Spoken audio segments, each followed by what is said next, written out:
Alam mo mga may, alam kong alam niyo na tong balita na ito na isang actor sa China, si Yu Minlong ay namatay.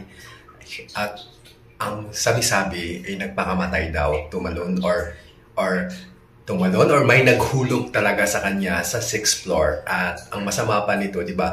Yung akala mong totoo mong kaibigan, yung akala mong panangga mo, yung kasangga mo talagang 'di ba? Dahil lang sa kasikatan, dahil lang sa gusto nilang sumikat. May panahon yan, Kung hindi ka sumikat ngayon, baka hindi ka talaga sisikat, di ba? Kung talagang pinagbutihan mo at inigihan mo at hindi ka, di ba, naiinggit sa iba, hindi magbubloom ka ng sarili mo. Nakakaawa lang talaga sa Yuming Long kasi nga, di ba, ano yung nangyari sa kanya, Talagang tragedy, no? Talagang pag may nagkagusto na i-light sa'yo at i-ignore mo, talagang ganun yung nangyayari, no? Marami talagang, kayang pumatay dahil sa inggit, no? Lalo na yung babaeng yun na parang akala mo napaka-inggit niya at yung dalawang lalaki na at saka yung management, di ba? Hindi lang pala si Yu Minglong ang talagang ganun yung tragedy. Yung paulit-ulit na lang, anim na actor at actresses ang chinogi nilang kunwari, yung parang nagpakamatay daw, pero ang pagkamatay ay talagang kahit mahiwaga at alam nila yan sa loob ng kung anong management mayroon sila.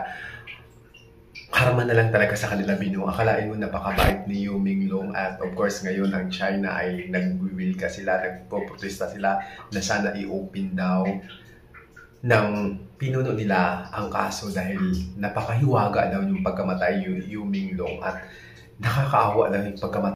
Masama pa nito, talagang close case na ng kanyang magulang ang pangyayari na hindi man lang nila inupi kung anong nangyari kasi takot din daw, So, natural kasi malalaking yan, Siyempre, na parang 50-50 tayo, naunawan natin yung parents, pero sa another side, parang unfair, di ba?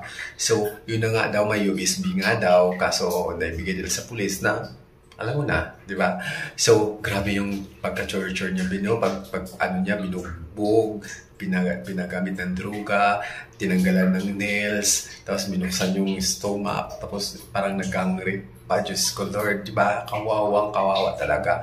At ang mahiwagang kababalaghan na parang may magic, dahil nga yung sa sixth floor, may pa yun, yung parang sa insekto, yung mosquito, para hindi makapasok yung paano niya natanggal, di ba? Ang lakas ng trip naman ni.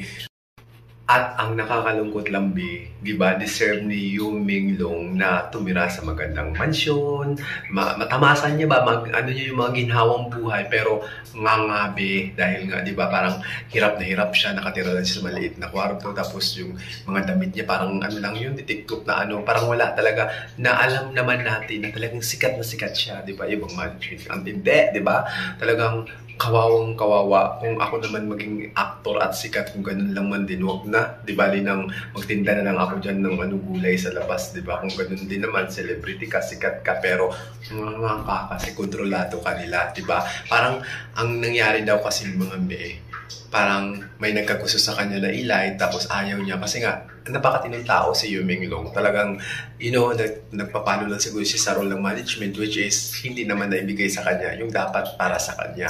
At sobrang napakabait na tao dahil natulungan. Bago pa siya namatay, talagang nagpaparamdam na siya sa life niya, parang inaano niya na kung mamatay man siya, ay kung maano siya na hindi siya nagpapakamatay, talagang pinatay. Talagang may pumatay sa kanya. Yung parang gano'n na parang nasa psycho na at sobrang lala ng pagkamatay niya dahil hindi lang siya hinulog, bago siya hinulog, talagang marami pang ginawa sa kanyang kabalustugan. Yung, alam mo yung hindi acceptable talaga, At sana yung mga kasama niyang involved sa pagkamatay ni Yu Minglong, sana hindi kayo patulugin ng konsensya nyo. Di ba? Feeling nyo naman sikat kayo, di ba? Yung pagking sikat, hard work yan. Talagang natural yan na talagang magiging sikat ka. Dahil yan, binigay yan ng Panginoon sa'yo. On the right time, on the right timing. Hindi yung kirinap mo lang siya, mahirap yun, Kasi nga, mabilisang sikat lang yun, Kung sisikat ka pa, di ba? Pero lagi nating tatandaan, B, na ang bawat krimen, ang bawat mga bagay na ginawa mo kasamaan ay hindi may usok talaga, hindi talaga nakikimpi yung usok, lalabas at lalabas yan. Ginawa mo kabutihan, kabutihin din ng balik sa'yo, pero gumawa ka ng kasamaan din ang babalik sa'yo. Kumbaga karma, alam kong malalaman din, makakakamit din si Yu Minglung ng justice. And ngayon, ang China ngayon, nakikita niyo mga kabi, talagang lumabas sila, nagwilga, nagprotesta para bigyan ng ano yung actor nila. Kasi parang ano yun ng ano nila eh, maraming humanga sa taong yun. Ang dami niyang tinulungan kahit walang-wala siya, di ba? Akalain mo kontrola, para siyang kontrolado, para siyang bilanggo na actor, pero para siyang bilanggo. Lahat ng labas niya, lahat ng show niya, parang hawak na hawak sa saliig. Ang sakit-sakit lang. Sana mabigyan ng justice si Yu Minglung kasi sobrang sakit ng pagkamatay niya. Justice.